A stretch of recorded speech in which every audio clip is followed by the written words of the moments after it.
বাংলা সাহিত্য অবলম্বনে horror, suspense, comedy এবং থ্রিলার গল্প নিয়ে হাজির হলাম আমরা, স্যাটারডে থ্রিলস।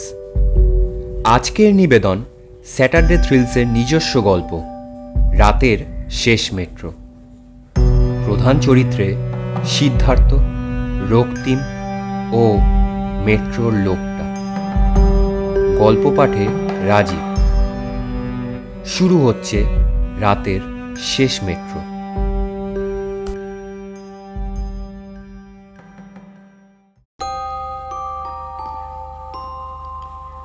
আমি সাধারণত লেখালেখি করি না, কিন্তু আজ লিখছি একটা ঘটনা যেটার কথা ভাবলে এখনো আমার রক্ত ঠান্ডা হয়ে যায়।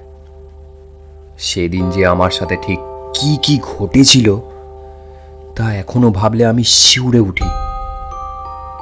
কথাগুলো আমি কাউকে কোনোদিনও বলিনি। কেউ হয়তো আমার কথা বিশ্বাসই করবে না। আজ তোমাদের বলছি, বিশ্বাস করবে কি করবে না সেটা তোমরাই বিচার করে নিও। আমি চেষ্টা করব ঘটনাটার পুঙ্খানুপুঙ্খ বর্ণনা দেওয়ার, তবে জানি না ঠিক কতটা দিতে পারবো।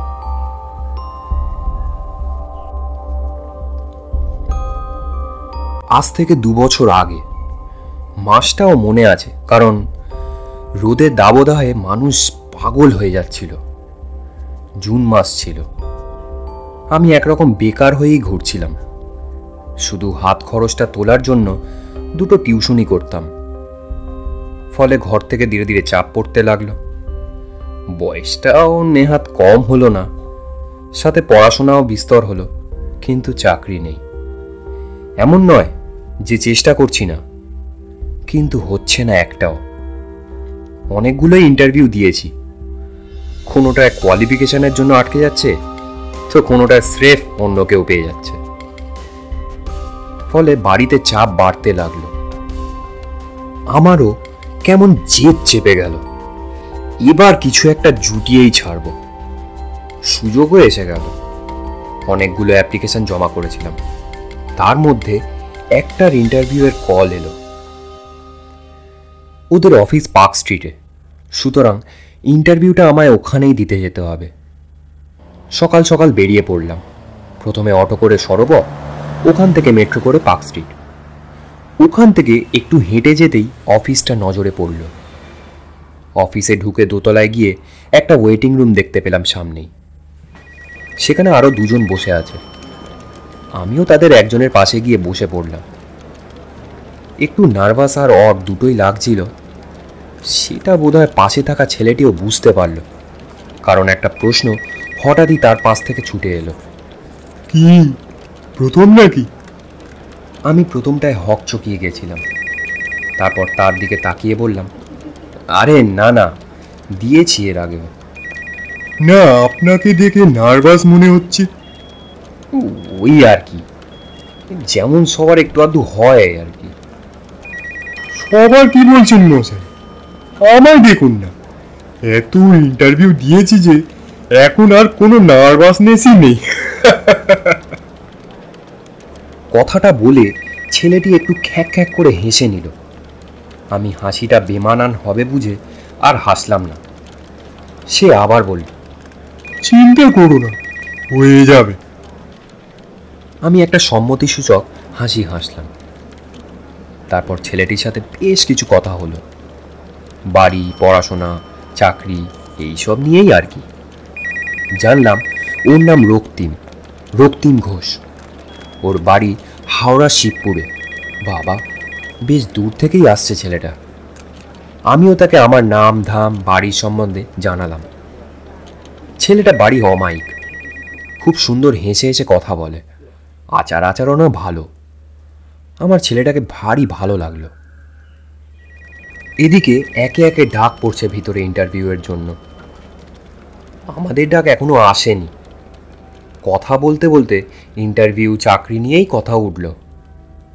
সে জানালো তার এক বন্ধু ছিল যে এই চাকরির চক্করে জীবনটাই দিয়ে দিয়েছিল। বেকারত্বের যে কি জ্বালা তা আমার একটা বন্ধু বুঝিয়ে দিয়ে গেছে। আমরা খুব ভালো বন্ধু ছিলাম সেই কলেজ থেকে। ওর নাম অর্ঘ। খুব গরিব ছিল। ওর বাবা অনেক টাকা পয়সা ধার করে ওকে পড়াশোনা শিখিয়েছিল, কিন্তু সে টাকা আর শোধ করতে পারেনি আঙ্কেল। তার আগেই আঙ্কেল মারা গেল। সমস্ত ধার আর সংসারের দায়িত্ব এসে পড়ল অর্ঘর ওপর। বিশ্বাস করবেন না, ছেলেটা খুব ব্রিলিয়েন্ট ছিল, আর সাথে দেখতে শুনতেও খুব ভালো ছিল। সুশ্রী মুখ, কোচকানো চুল, মুখে সারাক্ষণ উদ্দীপ্ত হাসি। আর ও ভীষণ হেল্পফুল ছিল। যার যাই সমস্যা হোক না কেন চেষ্টা করতো সেটা সলভ করার, কিন্তু নিজেকেও একদম হেল্প করতে পারল না। অনেক ইন্টারভিউ, অনেক চাকরির চেষ্টা করেছিল, কিন্তু শেষ অবধি কিছুই হলো না জানেন। এরমই একদিন ইন্টারভিউ দিতে এসে ব্যর্থ হয়ে শেষটায় আর চাপ নিতে না পেরে ঝাঁপ দিল মেট্রোতে। আমি হাঁ করে তার কথা শুনছিলাম। কখন যে রক্তিম মাথা নিচু করে স্থির হয়ে বসে আছে আমি খেয়ালই করিনি। সবে একটা হাত তার পিঠে দিয়ে সহানুভূতি দিতে যাব, ভিতর থেকে আমার নামে ডাক পড়ল। সিদ্ধার্থ মুখার্জি কে আছেন? চলে আসুন। আমি কি করব বুঝতে পারলাম না, তাই কিছুক্ষণ থমকে গেলাম। ভিতর দিয়ে আবার ডাক পড়ল। সিদ্ধার্থ মুখার্জি কে আছেন? তাড়াতাড়ি চলে আসুন। আমি তৎক্ষণাৎ উঠে দাঁড়িয়ে ওর পিঠে একটা সান্ত্বনাসূচক হাত চাপড়ে ওকে আসছি বলে ভিতরে চলে গেলাম। ইন্টারভিউ হয়ে গেল, আর ভালোই হলো। খুশি মনেই বাইরে এলাম। বাইরে এসে দেখি রক্তিম হাসি মুখে আমারই দিকে তাকিয়ে আছে। রক্তিম বলল, কি কেমন হলো? ভালোই তো মনে হচ্ছে, দেখা যাক। সঙ্গে সঙ্গে ভিতর থেকে ডাক পড়ল রক্তিমের। রক্তিম ঘোষ কে আছেন? চলে আসুন। সে একটা মুচকি হেসে চলে গেল ভেতরে। আমি সিটে গিয়ে বসে পড়লাম। এখন অপেক্ষা করতে হবে, কারণ ওরা আজই, ইভেন এখনই জানিয়ে দেবে কে সিলেক্ট হলো। কিছুক্ষণের মধ্যেই রক্তিম বেরিয়ে এলো। মুখটা দেখে মনে হলো খুব একটা ভালো হয়নি। সে খুবই কাতরভাবে বলল, এটাও হলো না মনে হচ্ছে। আরে দাঁড়াও না, এখনই কি করে বলছো হবে না? অপেক্ষার অবসান ঘটিয়ে কারা কারা সিলেক্ট হয়েছে সেটা আমাদের এসে জানিয়ে দিয়ে গেল। আমি সিলেক্ট হয়েছি, চাকরিটা আমি পেয়েছি। আমার ভীষণ আনন্দ হলো, কিন্তু তৎক্ষণাৎ রক্তিমের দিকে তাকিয়ে আমার মনটা খারাপ হয়ে গেল। ও সিলেক্ট হয়নি। অনেক ইন্টারভিউ দিয়ে ওর নার্ভাসনেস নাই থাকতে পারে, কিন্তু রিজেকশানে যে মন খারাপ হয় সেটা ওর মুখ দেখে স্পষ্ট বুঝতে পারলাম। ও আমার দিকে তাকিয়ে বলল, নাও ভাই, তোমার তো হয়ে গেল। ওর কথার মধ্যে কিছুটা বেদনা ধরা দিল, যেটা হয়তো এই মুহূর্তে খুবই স্বাভাবিক। আমি ভীষণ নরমভাবে বললাম, হ্যাঁ হয়ে গেল, কিন্তু তুমি মন খারাপ করো না, তোমারও হয়ে যাবে। এটা হয়নি তো কি হয়েছে, এর পরেরটা নিশ্চয়ই হবে। হ্যাঁ, হবে হয়তো। আর দেখো না, তুমি এখানে এলে বলে তোমার সাথে আমার দেখা হলো। আমি একটা ভালো বন্ধু তো পেলাম, বলো। তা তো আমিও পেলাম। এরই মধ্যে ভিতর দিয়ে জানিয়ে দিয়ে গেল যে যারা যারা সিলেক্ট হয়েছে তাদের ভিতরে আসতে হবে, সুতরাং আমায় যেতে হবে। কিন্তু রক্তিম, ও নিজে থেকেই তার সমাধান করে দিয়ে বলল, তুমি ভেতরে যাও, আমি অপেক্ষা করছি, একসাথেই বেরোবো। আমি সম্মতি জানিয়ে উঠে পড়লাম। সব জেনে বুঝে নিয়ে আমি বাইরে বেরোলাম। ও দেখলাম এক মনে ফোনের দিকে তাকিয়ে। আমি আসতেই ও উঠে পড়ে বলল, ও, হয়ে গেছে, চলো। বেরিয়ে পড়লাম। সবে মাইনে পেয়েছি, হাতে কিছু টাকা আছে, তাই বেরিয়ে একটা জলের বোতল আর দুটো সিগারেট কিনে একটা রক্তিমকে দিলাম আর একটা নিজে ধরালাম। রাস্তার ধারে দাঁড়িয়েই কথা হচ্ছিল, কে কীভাবে ফিরবো এই নিয়েই কথা হচ্ছিল। রক্তিম বাসে ফিরবে আর আমি মেট্রোতে। সিগারেটটা ফেলে আমি রাস্তায় রক্তিমের বাসের খোঁজে চোখ ফেরাচ্ছিলাম। হঠাৎ রক্তিম খপ করে আমার হাতটা ধরে ফেলল আর একটু বেসামালভাবে আমার গায়ে এলিয়ে পড়ল। আমি তৎক্ষণাৎ ওকে ধরে ফেললাম। তারপর ওকে ধরে ধরে নিয়ে গিয়ে ফুটপাতের ধারে যে পাথরের সিটগুলো থাকে ওখানে গিয়ে বসিয়ে দিলাম। ও ঠিক আছে করছিল, কিন্তু আমি একরকম জোর করেই ওকে বসিয়ে দিলাম পাথরের ওপর। রক্তিম, কি হয়েছে তোমার? মাথা ঘুরছে নাকি? বড্ড চাপ নিয়ে ফেলছো।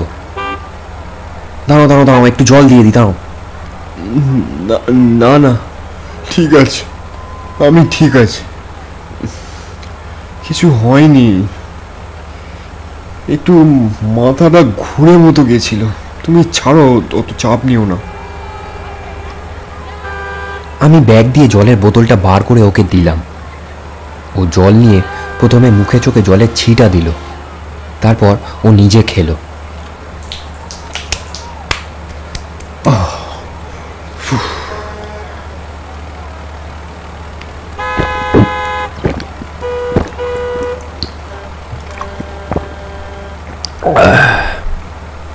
ও যতই বলুক ওর কোনো টেনশন নেই, চাপ নেই। ওকে দেখে এখন ভালো মতোই বোঝা যাচ্ছে যে এই চাকরিটা ওর কতটা দরকার ছিল। বড্ড স্ট্রেস নিয়ে ফেলেছে। আসলে এখন চাকরির দরকার কারই বা নেই? কার স্ট্রেস থাকে না এই চাকরি করে? ধরাধরি করে রক্তিমকে তুললাম। ওঠো, আস্তে আস্তে ওঠো, দেখি ওঠো। ধন্যবাদ। ও ধন্যবাদ দিয়ে চলে যাচ্ছিল, কিন্তু আমি ওকে ছাড়লাম না। বললাম, না, তোমাকে এখন যেতে হবে না একা, চলো আমি তোমাকে দিতে যাচ্ছি, চলো। ও তো কিছুতেই রাজি হতে চাইছিল না। শোনো, তোমায় আর যেতে হবে না, আমি চলে যেতে পারবো। আমি এখন ঠিক বোধ করছি। এই বিপদে যদি তোমায় সাহায্য করতে না পারলাম তাহলে আমায় বন্ধু বলো না। চলো, আর জেদ করো না। তোমার অনেক দেরি হয়ে যাবে যে। সে হোক গে, বাড়িতে ফোন করে বলে দিচ্ছি। আর কোনো সমস্যা নেই, চলো যাওয়া যাক।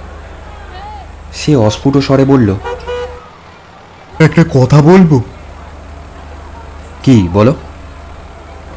তুমি না পুরো অর্ঘের মতো। আমি কোনো কথা বলতে পারলাম না, কেবল ওর দিকে তাকিয়ে রইলাম কিছুক্ষণ। ওর কথাতেই আবার স্তম্ভিত ফিরে পেলাম। কি হলো, দাঁড়িয়ে পড়লে যে? চলো। অনেকটা দূর ওদের বাড়ি, তবুও একটা ক্যাব বুক করে নিলাম। ক্যাব আসতে দুজনে উঠে পড়লাম।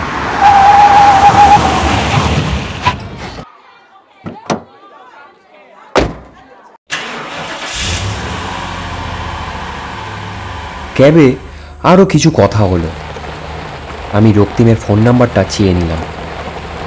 নাম্বারটা সেভ করে হোয়াটসঅ্যাপে মেসেজ করতে যাচ্ছিলাম, কিন্তু ওর বাড়ি চলে এলো।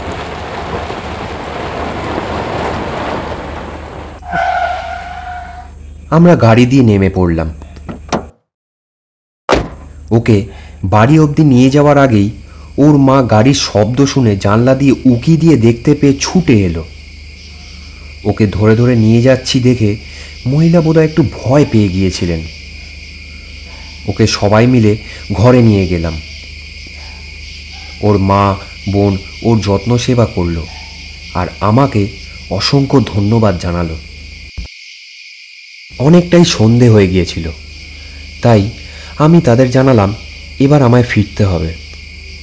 তারা বলল আজ থেকে যেতে, কিন্তু সেটা আমার পক্ষে পসিবল নয়, আমায় ফিরতেই হবে। রাতের মধ্যে না ফিরলে মা কেমন কেমন করে। তাই তাদের আর একদিন আসবো জানিয়ে বিদায় নিলাম। ক্যাবের টাকাটা রক্তিমই মিটিয়ে দিয়েছিল, কিন্তু এবারও ট্যাক্সি বা ক্যাব করা আমার জন্য বিলাসিতা হবে। তাই হাওড়া পর্যন্ত বাসে এসে সেখান থেকে আবার টালিগঞ্জের বাস ধরে নিলাম। দিব্যি আসছিলাম, কিন্তু ময়দানে এসে বাস পড়ল জ্যামে। সামনে কিছু একটা হয়েছে, যে কারণে গাড়ি এতক্ষণ ধরে দাঁড়িয়ে আছে। হাত ঘড়ির দিকে তাকিয়ে দেখলাম এখনো রাতের শেষ মেট্রোটা পেয়ে যেতে পারি। সুতরাং দেরি না করে এক্ষুনি দৌড় লাগাতে হবে। পাশেই ময়দান মেট্রো রয়েছে, ওখান থেকে সোজা টালিগঞ্জ রবীন্দ্র সরোবর। যেমন ভাবনা তেমনই কাজ। কন্ডাক্টরকে ডেকে ভাড়া দিয়ে নেমে পড়লাম বাস থেকে। দৌড়ে সিঁড়ি দিয়ে নেমে গেলাম। নেমেই বোর্ডে দেখলাম একটা মেট্রো আর কিছুক্ষণের মধ্যেই ঢুকবে। আমি কাউন্টারে গিয়ে টোকেন নিয়ে নিলাম আর চিন্তামুক্ত হয়ে প্ল্যাটফর্মের দিকে এগিয়ে গেলাম। সিঁড়ি দিয়ে নেমে হাঁটতে হাঁটতে প্রায় প্ল্যাটফর্মের মাঝখানে পৌঁছে গেলাম। সেখানে একটা থামে হেলান দিয়ে মেট্রো লাইনের দিকে তাকিয়ে সারা দিনের কথা ভাবতে লাগলাম। মাকে এখনো জানাইনি যে চাকরিটা আমি পেয়ে গেছি। বেশ একটা সারপ্রাইজ দেওয়া হবে। আরও একটা কারণে অবশ্যই জানাইনি, কারণ তখন পাশে রক্তিম ছিল। ও ব্যাপারটা দেখে যাতে কষ্ট না পায় তাই আরও বেশি করে চেপে গেছিলাম। রক্তিম ছেলেটা বেশ ভালো। চাকরিটা না পেয়ে বেচারা সত্যি মুষড়ে পড়েছে। আর ওর বন্ধু অর্ঘ্য, হঠাৎই ওর কথাটা মনে পড়ে গেল। ও তো ঠিক এইরকমই কোনো মেট্রোতে ঝাঁপ দিয়েছিল।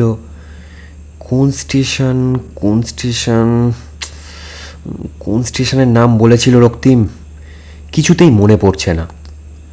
এসব ভাবতে ভাবতেই এতই বেহুশ হয়ে গিয়েছিলাম যে খেয়ালই করিনি আমার চারদিকে কখন যেন আদিম নিস্তব্ধতা এসে বিরাজ করেছে। ফট করে মুখ তুললাম আর চারদিকে নজর ফেরালাম, কিন্তু কোথায় কে? স্টেশন একেবারে ফাঁকা, ধু ধু করছে। কেবল আমি একাই দাঁড়িয়ে আছি ঠিক প্ল্যাটফর্মের মধ্যিখানে। কিছুই বুঝতে পারছি না কি হচ্ছে, কারণ রাতের শেষ ট্রেন হলেও বেশ লোকজন ছিল প্ল্যাটফর্মে। এখন কেউ নেই। এক অজানা আতঙ্কে আমার মাথার চুলগুলো যেন খাড়া হয়ে উঠল। এদিক ওইদিক তাকাতে গিয়ে নজরে পড়ল প্ল্যাটফর্মে নামার সিঁড়ির দিকে। কিন্তু সিঁড়ি কোথায়? ওটা কি কালো রঙের? ওটা কি? আমি ঘুরে উল্টো দিকে সিঁড়ির দিকটা দেখলাম, সেখানেও সেই একই দৃশ্য। আমার ভীষণ ভয় হলো। এসব কি হচ্ছে? আমি দৌড় লাগালাম সিঁড়ির দিকে। আমায় এখান থেকে বেরোতেই হবে। সিঁড়ির কাছে পৌঁছতেই যেটাকে কালো রঙের কিছু মনে হচ্ছিল সেটা একটা দেওয়াল। একটা কালো শ্যাওলা ধরা জরাজীর্ণ দেওয়াল। এটা এখানে কি করে এলো? ঠিক এমন সময় খেয়াল করলাম চারপাশটা যেন অন্ধকার অন্ধকার লাগছে। হঠাৎ করে আলোগুলোর পাওয়ার যেন কমে গেছে। এধার ওধার দেখছি, ঠিক তখনই দেওয়ালের দিক থেকে একটা শব্দ পেলাম।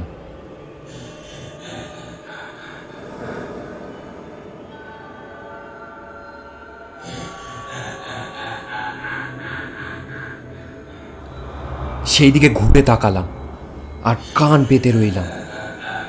একটা হাসির শব্দ, ক্ষীণ কিন্তু কি ভয়ানক সেই হাসি। পার্থিব জগতে যে এমন শব্দ হতে পারে তা আমি কল্পনাও করতে পারি না। মুহূর্তে আমার শির দ্বারা দিয়ে একটা হিমস্রোত বয়ে গেল। আতঙ্কে আমি ছুট লাগালাম প্ল্যাটফর্মের ভিতরের দিকে। অপর প্রান্তেও সেই দেওয়াল। তার মানে আমার যাওয়ার কোনো জায়গাই নেই। আমি প্রথমে এসে যেখানে দাঁড়িয়েছিলাম আবার সেখানেই চলে এলাম। ডুকরে কেঁদে উঠলাম আর বলতে লাগলাম, হে ঈশ্বর, কেন নামতে গেলাম বাস থেকে? কি কুক্ষণে যে এসেছিলাম মেট্রোতে। আজ রাতটা রক্তিমদের বাড়িতে থেকে গেলেই তো ভালো হতো। ওর মা অনেক করে বলেছিল, মাকে কি আর দেখতে পাবো না? আমি কি আর ফিরতে পারবো না? না না না, এসব আমি কি ভাবছি? আমাকে এই নরক থেকে বেরোতে হবে, বেরোতেই হবে। ভয়ে প্ল্যাটফর্মের মধ্যিখানে আমি কাঠ হয়ে দাঁড়িয়ে রইলাম। যেন শিরা ধমনী দিয়ে রক্ত চলাচলের আওয়াজটা পর্যন্ত আমি শুনতে পারছি। মেট্রো টানেলে চোখ পড়তে আমার বাঁচার সামান্য কিরণটুকু আমার চোখে পড়ল। সেদিক থেকে এগিয়ে আসছে একটা আলো। একটা মেট্রো আসছে। আমি চিন্তা দূর করে দৌড়ানোর চেষ্টা করলাম যেদিক থেকে মেট্রোটা আসছে। মনের মধ্যে ক্ষীণ আলো দেখতে পেলাম বাঁচার, কিন্তু ট্রেনটা এত আস্তে আস্তে আসছে কেন? মেট্রো তো দারুণ স্পিডেই ঢোকে প্ল্যাটফর্মে। আর একটু অপেক্ষা করতে পারছিলাম না। ট্রেনটা তাড়াতাড়ি আসছে না কেন? ট্রেনটা এলেই এই অভিশপ্ত প্ল্যাটফর্ম থেকে আমি মুক্তি পাবো। ওই তো দেখা যাচ্ছে ট্রেনের মুখ, একটা এসি ট্রেন। ট্রেনটা ধীর স্থিরভাবে আসছে, টানেল পেরিয়ে একটু একটু করে প্ল্যাটফর্মে ঢুকছে। প্রথমের দিকটা ফাঁকা, কেউ নেই। কিন্তু প্রথম দ্বিতীয় বগি তো এত ফাঁকা থাকে না। হয়তো অনেক রাত হয়ে গেছে, শেষ ট্রেন, তাই হয়তো ফাঁকা।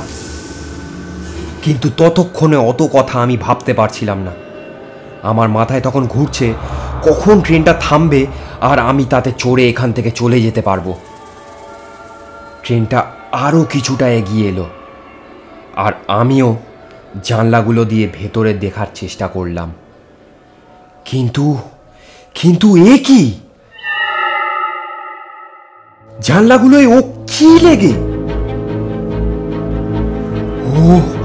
ওগুলো তো রক্ত! ভয়ে আতঙ্কে আমি ছিটকে পড়লাম প্ল্যাটফর্মের মেঝেতে। আমি তাকিয়ে আছি আমার সামনের দরজাটার দিকে। দরজাটা খুলে গেল, আর সেই সঙ্গে বাতাসে ছড়িয়ে পড়ল মরা পচা গলা দুর্গন্ধ। আমার দম বন্ধ হয়ে এলো, মনে হলো যেন বমি করে ফেলবো। দরজাটা খোলাই রইল, কেউ বেরোলো না সেখান থেকে। আমিও হিতাহিত জ্ঞান হারিয়ে দরজার দিকে তাকিয়ে মেঝেতেই পড়ে রইলাম। কোনো শব্দ পাচ্ছি না, চারিদিকে কেমন যেন আদিম নিস্তব্ধতা। বেশ কিছুক্ষণ কেটে গেছে, আমি দরজার দিকে তাকিয়েই রইলাম। হঠাৎ আমার মনে হলো আমার সোজাসুজি ট্রেনের যে দরজাটা রয়েছে সেটায় কোত্থেকে ধোঁয়া এসে জুটেছে। খুব ঘন না, কিন্তু ট্রেনের মধ্যে ধোঁয়া আসবে কোথা থেকে কিছুই বুঝতে পারছিলাম না, কেবল তাকিয়েই আছি।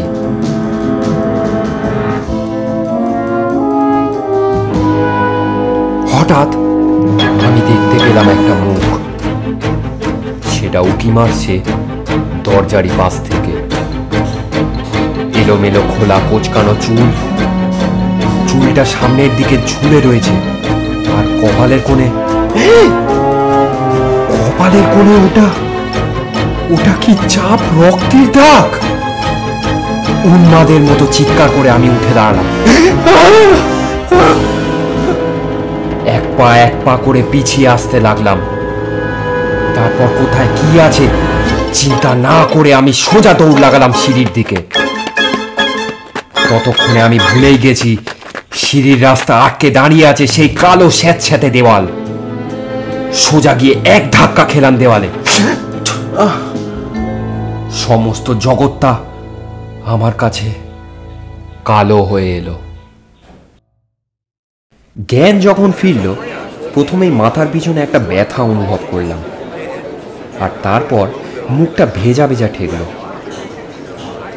মেঝেতে পড়ে আছি আমি, আর আমায় ঘিরে 7-8 জন মানুষ। ধর্মর করে উঠে বসলাম। প্রথমটায় ভয় হলো, সেগুলো আদতে মানুষ কিনা। উঠে বসতে যখন মানুষগুলোকে সাহায্যের হাত বাড়িয়ে দিতে দেখলাম, তখন আশ্বস্ত হয়ে একটা স্বস্তির নিঃশ্বাস ফেললাম। সকলে ধরাধরি করে আমায় সিঁড়িতে বসিয়ে দিল। বেশ ভিড় জমে গেছে। তার মধ্যে থেকেই একজন বলে উঠল, আরে দাদা, আপনার কি হয়েছিল? আপনি তো আমার পাশেই দাঁড়িয়েছিলেন, হঠাৎ দেখি মেঝেতে পড়ে গেলেন। আপনার কি শরীর খারাপ করছিল? হ্যাঁ, না না না, আমার শরীর খারাপ করছিল না। আমি আরে কতক্ষণ ধরে আপনাকে ঠেলা দিলাম, চোখে মুখে জল দিলাম, তাও আপনি চোখ খুলছিলেন না। আমি আসলে আমি তোতলাতে লাগলাম। আমার কথা শেষ না করতে দিয়েই আর একজন লোক বলে উঠলেন, চলুন চলুন, আগে হসপিটালে চলুন, তারপর না হয় কথা হবে। চল চল চল, এই ধর ধর ধর ধর ওকে, একটু তোল একটু তোল। আমি তাদের অনেক করে বোঝালাম যে হাসপাতাল যাওয়ার প্রয়োজন নেই। পড়ে গেছি তাই মাথার পিছনে একটু লেগেছে, কিন্তু তারা আমার কোনো কথাই শুনল না। আমায় তুলে তারা মেট্রো থেকে বাইরে নিয়ে এলো, আর একটা ট্যাক্সি ডেকে আমায় তুলে দিল।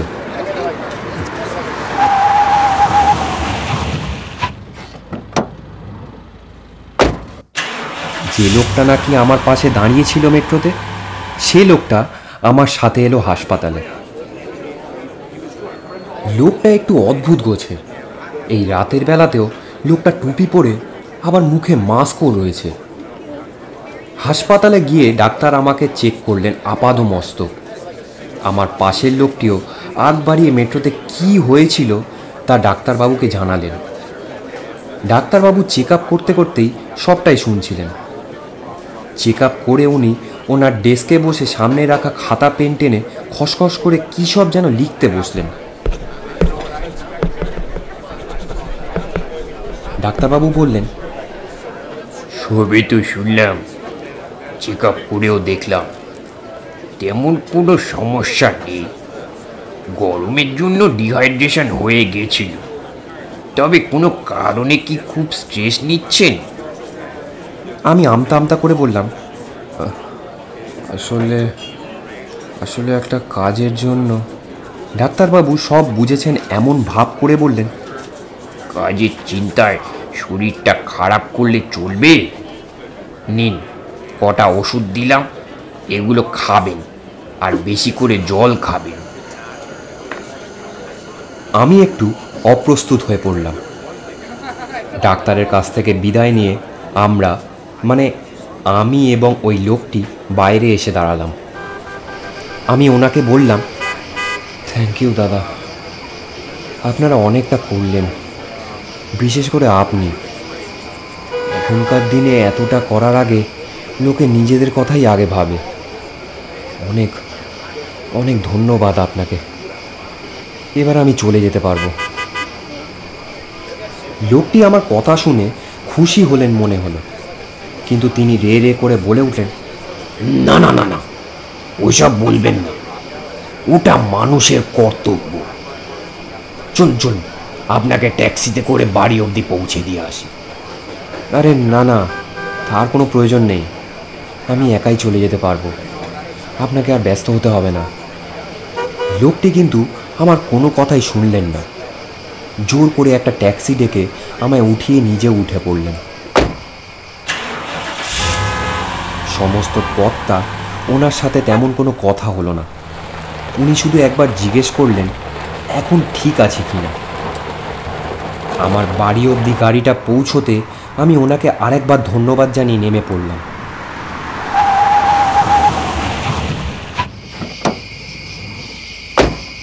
গাড়ির দরজাটা দিয়ে আমি পিছন ফিরে চলে আসছিলাম, হঠাৎ লোকটি আমায় ডাকলো, একবার শুনুন এইদিকে। হ্যাঁ বলুন। উনি গাড়ি দিয়ে নেমে পড়লেন আর গাড়িটাও ছেড়ে দিলেন। একটা কথা জিজ্ঞেস করব, যদি কিছু মনে না করেন। হ্যাঁ বলুন না, কি জানতে চান? প্ল্যাটফর্মে আপনার যখন জ্ঞান ফিরল, আপনি লোকজন দেখে বড্ড ভয় পেয়ে গিয়েছিলেন মনে হলো। কি হয়েছিল আপনার? কথাটা শোনা মাত্র আমার মুখ যেন শুকিয়ে যেতে লাগলো।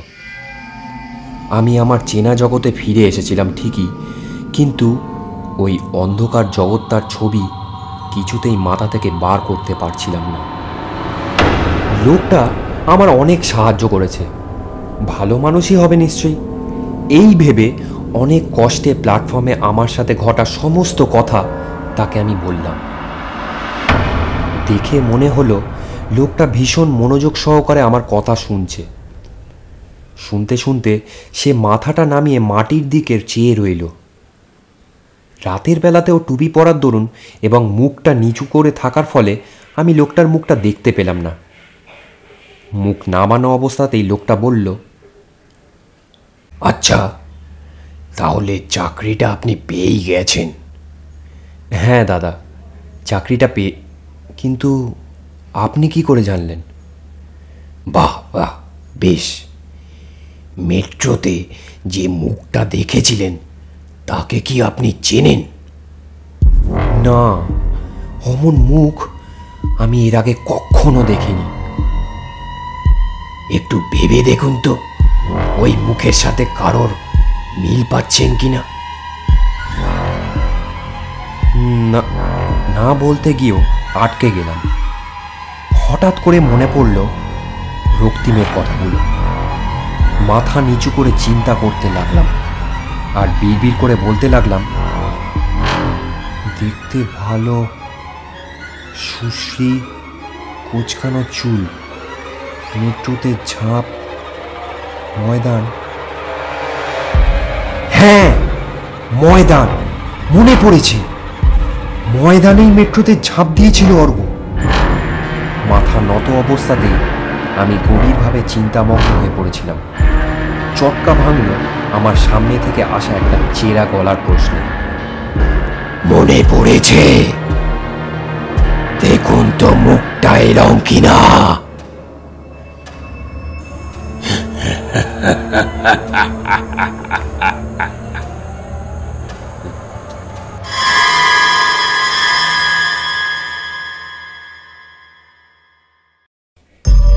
শুনছিলেন রাতের শেষ মেট্রো।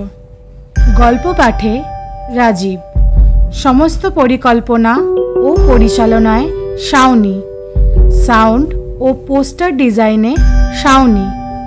গল্পটি কেমন লাগলো অবশ্যই কমেন্ট করে জানাবেন। ভালো লাগলে অবশ্যই লাইক ও শেয়ার করবেন। আপনাদের একটি কমেন্ট আমাদের কাজে আরও উৎসাহ দেবে। আরও গল্প পেতে আমাদের চ্যানেলটিকে সাবস্ক্রাইব করুন।